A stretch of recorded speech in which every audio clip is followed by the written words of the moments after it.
अपने प्रधान पाठक को छुट्टी के लिए आवेदन पत्र कैसे लिखा जाता है, चलिए इस वीडियो के माध्यम से समझते हैं।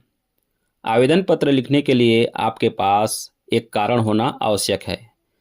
जैसे मेरे पास एक कारण है बुखार आने का, तो मैं उस बारे में आवेदन लिखूंगा। तो चलिए शुरू करते हैं।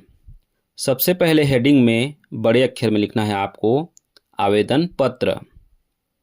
फिर नीचे में लेफ्ट साइड में सेवा में, फिर अगले लाइन में राइट साइड में लिखना है श्रीमान प्रधान पाठक। आप श्रीमान प्रधान पाठक जी भी लिख सकते हैं। उसके ठीक नीचे अपने स्कूल का पूरा पता लिखना है, अपने स्कूल का पूरा नाम।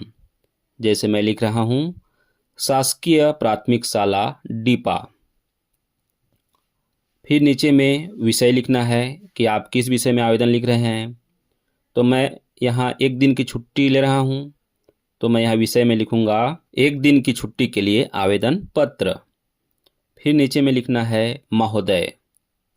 फिर उसके नीचे लाइन में सनम्र निवेदन है कि मुझे गत रात्रि से बुखार आने के कारण शाला आने में असमर्थ हूँ, अतः आज दिनांक, यहाँ आपको दिनांक दर्शाना है। आपको जिस भी तारीख से जिस तारीख को छुट्टी लेना है वह तारीख यहाँ दर्शा देना है। तो मैं 15 अक्टूबर को ले रहा हूँ, इसलिए मैं 15 तारीख दर्शाऊंगा। तो अतः आज दिनांक 15/10/2025 दिन बुधवार को एक दिन की छुट्टी देने की कृपा करें। अब उसके नीचे लिखूंगा राइट साइड में आपका आज्ञाकारी शिष्य। उदाहरण के रूप में लिख रहा हूँ मैं रमेश। आप अपना नाम लिखेंगे, कक्षा लिखेंगे, यहाँ मैं लिख रहा हूँ कक्षा चौथी। फिर नीचे में अपने स्कूल का पूरा नाम शासकीय प्राथमिक शाला डीपा।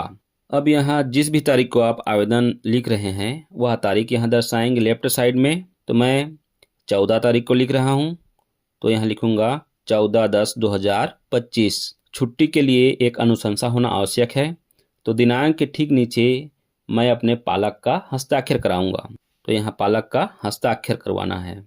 यह आवेदन पत्र परीक्षा में आपका बहुत काम आएगा, क्योंकि परीक्षा में अक्सर आवेदन पत्र लिखने के लिए सवाल पूछा जाता है।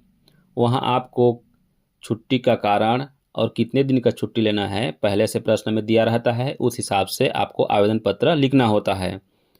तो इसे आप प्रैक्टिस कीजिए, ये निश्चित ही आपके परीक्षा में काम आएगा।